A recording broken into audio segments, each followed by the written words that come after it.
কয়েকদিন থেকে কমেন্ট করছে যে তোমরা এখন যে জায়গায় আছো সেখান থেকে কেদারনাথের ডিস্টেন্স কত দূর। ঠিক আছে, তো চলো আমি তোমাদের গুগল ম্যাপে দেখাচ্ছি। গেছিলাম আর এটা হলো একটা লিট্টি খাচ্ছি। এখানে লিট্টিটা একটু অন্যরকমভাবে দিয়েছে আমাদের খেতে। একটা গাছের নিচে এখানে এই যে অনেকগুলো ভাই চলে এসেছে। আমরা বিহারের যে কোনো জায়গায় যাচ্ছি সবাই শুধু আমাদের সাইকেলকে ভালোবাসে। এখানে ধুয়ে রাস্তার মধ্যে নেড়ে দিলাম মানে প্রচুর, এই জন্য বিহারের লোকগুলো মানে এরকম একদম আমাদের মতো, আমরা এখন বিহারি লোকেদের মতো গায়ে রং হয়ে গেছে আমাদের। ঠিক আছে, এখানে হয়ে গেছে শুভ সকাল, সুন্দর একটা ব্লগে তোমাদের সুস্বাগতম। তোমরা দেখছো সিএবি ব্লগস। তো কালকে আমরা ছিলাম এই যে এরকম একটা লোকেশনে। ঠিক আছে, এখানে আমি শুয়েছিলাম এবং এই বিছানাটাও ওই পাশে নিয়ে দাদা আমি একসঙ্গেই থেকেছিলাম। আর এটা হলো একটা সৎসঙ্গ বিহার মন্দির। এই মন্দিরে কালকে রাতে আমরা এসে স্টে করেছিলাম এবং রাতে খাওয়া দাওয়া করে ঘুমিয়ে পড়ি। এবং আজকে আমরা এখান থেকে বেরোচ্ছি 6টা 8 বাজে এবং অনেকটা লেট হয়ে গেছে, যার জন্য বেরোতে অনেকটা দেরি হয়ে গেছে। দেখো সূর্য উঠে গেছে। তো চলো বেশি কথা না বাড়ি, আগে ব্লগটা স্টার্ট করি আর এখান থেকে বেরিয়ে পড়ি। এই সাইডটা বাইরে থেকে কিছুটা এরকম দেখতে। এই হলো আমার সাইকেল, এই হলো এখানকার বেরোনোর পথ। ওখান দিয়ে বাইরে দিয়ে বাঁ দিকে যেতে হবে, তারপরে যাবো আমরা ন্যাশনাল হাইওয়েতে। চলো এখানকার টাটা দিয়ে বেরিয়ে পড়ি। রাইট নাও আমরা আছি গোরখপুর রোডে। এই রাস্তাতে আমরা সোজা গোরখপুর চলে যাব, মানে ইউপিতে, উত্তরপ্রদেশ। তারপর সেখান থেকে আমরা অযোধ্যা হয়ে সোজা যাব উত্তরাখণ্ড ঋষিকেশ। আর এখন আমরা আছি একটা গাছের নিচে। এখানে এই যে অনেকগুলো ভাই চলে এসেছে। আমরা বিহারের যে কোনো জায়গায় যাচ্ছি সবাই শুধু আমাদের সাইকেলকে ভালোবাসে আর সাইকেলের জন্য সবাই পাগল। এই যে এই সাইকেলগুলোর জন্য সবাই পাগল। ওরা এসে সাইকেল দেখছে আর আমরা নিয়ে নিয়েছিলাম একটু কলা আর জল পাম্পের থেকে। এখন তোমরা অনেকেই ভাবো যে আমরা জল টল কোথায় পাই, যদি না কিনি কোথায় পাই জল। আমাদের যে পেট্রোল পাম্পগুলো হয় সেখানে গিয়ে জল নিয়ে আনে। সেখানে অনেক জায়গায়, বেশিরভাগ জায়গায় ঠান্ডা জল পাওয়া যায়। সেই জলগুলো খেতেও ভালো লাগে এবং পরিষ্কার এবং পিওর থাকে। জল পেট্রোল পাম্প থেকে নেই এবং কলা নিয়েছি, কলা আমরা খেলাম, ওদেরকেও দিলাম। এখন আমরা এখানে একটু হালকা ঠান্ডা হবো, দিয়ে তারপর বেরিয়ে যাবো। এখন সময় বাঁচতে চললো প্রায় 8:30। তো চলো আপাতত কলা খাই, তারপর এখানে একটু রেস্ট করি। আর এটা হলো একটা বটবৃক্ষের নিচে শিব পুজো দেওয়া হয়, এখানে শিব মন্দির আছে। এখন হলো সকাল 9:19 আর আমরা এখন দেখো এখানে লিট্টি খাচ্ছি। এখানে লিট্টিটা একটু অন্যরকমভাবে দিয়েছে আমাদের খেতে, লিট্টি এবং ছোলা। এটাকে আমরা এখান থেকে রওনা দেবো। আজকে সকালের খাবার এটা দিয়ে স্টার্ট হচ্ছে। তো চলো এটা এখান থেকে খেয়ে তারপর বেরোতে বেড়াচ্ছে। প্রচণ্ড রোদ দিয়েছে, ওয়েদার খুব গরম, এই দেখো। আর এটা হলো দোকানটা, এখানে আমরা ওই যে দাদা বসে খাচ্ছে, এটা হলো বাহির সাইড। তো চলো খেয়ে নিই, খেয়ে তারপর এখান থেকে রওনা দেই। আর দেখে নাও আরেকবার।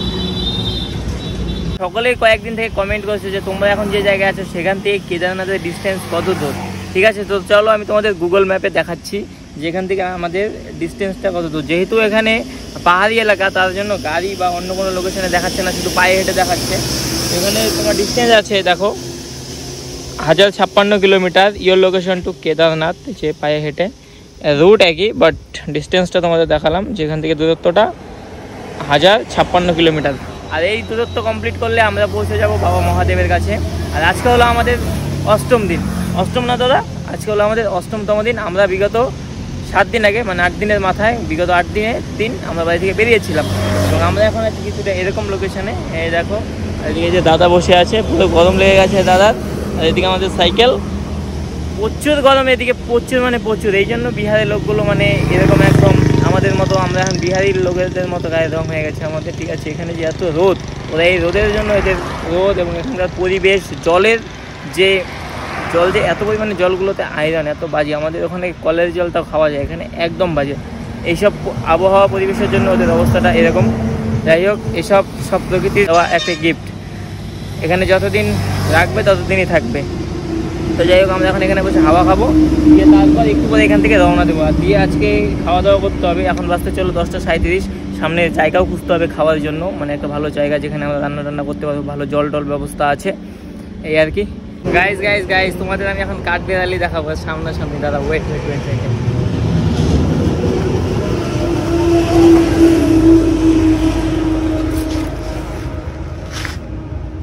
কোথায় গেল?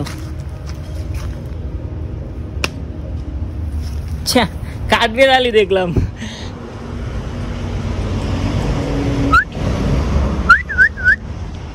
এই গাছটাই ছিল। ধর আমরা আছি এখন হাই রোডে, মানে আমি আছি ব্যক্তিগতভাবে একা, আর কেউ নেই এখানে। তো দাদা সঙ্গীতাও এসেছিল, ওখানে আমরা আজকে থাকছি। আর এই দেখো আমরা জামা প্যান্ট যেগুলো 2 দিন থেকে ঘামা ছিল পরিনি, সেগুলো দিয়ে দিলাম আজকে। এখানে ধুয়ে রাস্তার মধ্যে নেড়ে দিলাম। এখন রোদ দিলে, একটু আগে বৃষ্টি পড়ছিল, টেনশনে করে গেছিলাম যে শুকাবে কি শুকাবে না। এখন যেহেতু রোদ দিয়েছে এগুলো শুকিয়ে গেলেই আমরা বেরোতে পারবো। আর আমাদের যখন রান্না হচ্ছে, রান্না খাওয়া দাওয়া করতে করতে এগুলো শুকিয়ে যাবে, ততক্ষণ এগুলো রোদ পাক। আর আমরা যাই ওখানে গিয়ে রান্না করি আর দাদাকে একটু হেল্প করি। দাদাই বেশিরভাগ কাজ করে ওখানে, আমার করার মতো সেরকম কিছু নেই, যেগুলো বলে ঠিকঠাক করে দেই। চলো, এখন বাজছে বিকাল 4টা আর আমরা এই রওনা দিয়ে মাত্র 5-10 কিলোমিটার চালালাম। আর এখন খাচ্ছি কোকোকোলা, এটাকে এখান থেকে আবার রওনা দিতে হবে। আর আজকে রাস্তায় ব্লগের জন্য বানাচ্ছি না, কারণ প্রচণ্ড গাড়ি ঘোড়ায় দেখো, এইসব গাড়ি ঘোড়া দেখলে আমার মানে এসব গাড়ির জন্য খুব ভয় করে রাস্তায় ভিডিও বানাতে। আর সবাই নাও করে দিয়েছে, সতর্ক করে দিয়েছে, যার জন্য আমি রাস্তায় আজকে অন্যরকম কোনো ক্লিপ নেই এই ব্লগে। যাই হোক, এখন এটা খাবো, দিয়ে যাবো, এখান থেকে রওনা দেবো। এই রোদ এই বৃষ্টি, এই রোদ এই বৃষ্টি, এইরকম এখানকার ওয়েদার। তো চলো আপাতত এটা খেয়ে নেই, না হলে গরম হয়ে যাবে। তো রাইট নাও আমরা আছি বিহারের মতিহারির একটা স্কুলে। এটা হলো মতিহারি জেলাটার নাম। এখানে একটা হাইরোডের পাশে স্কুলে আছি, এখানে আমরা এখন স্নান করব।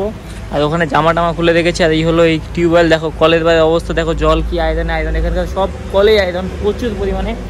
এবং এই স্কুলে আজকে রাতে থাকার প্ল্যান নিয়েছি আমরা, দেখি কী হয়। এখানেও থাকতে পারি, পাশে একটা আশ্রম আছে ওখানেও থাকতে পারি। এখানে থাকলে আমাদের বারান্দায় থাকতে হবে সেই মশারিটা নিয়ে, ওখানে থাকলে আমাদের বাইরে কোনো উপরে কোনো ছাদ চাল কিচ্ছু নেই, ওখানে থাকতে হবে। দেখি কী করি পরের ব্যাপার। আপাতত আমরা স্নানটা করে নিই, প্রচণ্ড ঘেমে গেছি, না হলে রাতে ঘুম হবে না। চলো স্নান করে তারপরে ওখানে গিয়ে কথা হচ্ছে। আর রাতে আজকে আমরা খাবার বানাবো না, ওই আশ্রমে আজকে আমরা ওখানে খাবো, ওটা কনফার্ম হয়ে গেছে। ওখানেই বললো যে তোমরা এখানে খেয়ে নিও, আর থাকাটা দেখো তোমাদের কোনটা কমফোর্টেবল মনে হয় ওখানেই থাকো। হয় স্কুল নয় আশ্রম। আশ্রমে থাকতে গেলে বাইরে থাকতে হবে, আর স্কুলে থাকতে গেলে ছাদের নিচে থাকতে পারবো, কিন্তু সিস্টেম একটাই, বাইরে আমাদের থাকতে হবে, এই আর কি। তো চলো আপাতত সব কিছু কমপ্লিট করে স্নান টান করে তারপর খেয়ে দিয়ে দেখি কোথায় থাকি পরে জানাচ্ছি। তো আজকে আমরা যে মন্দিরটায় ছিলাম সেখানে রাতের খাবার আয়োজন হয়েছে, দুটো সবজি, দাদা, এদিকে আর একটা গুরুজি আছে। আমরা সকলে মিলে রাতে এখানে খেয়ে রাতে এখানে ঘুমাবো, আর কালকে বাকিটা তোমাদের শেয়ার করবো। তো চলো, প্রচণ্ড খিদা পেয়েছে, এখন খেয়ে নিই, দিয়ে তারপর বাকিটা ব্লগ সকালে কন্টিনিউ করবো। তো চলো, এটা এটুকুই ছিল, টাটা।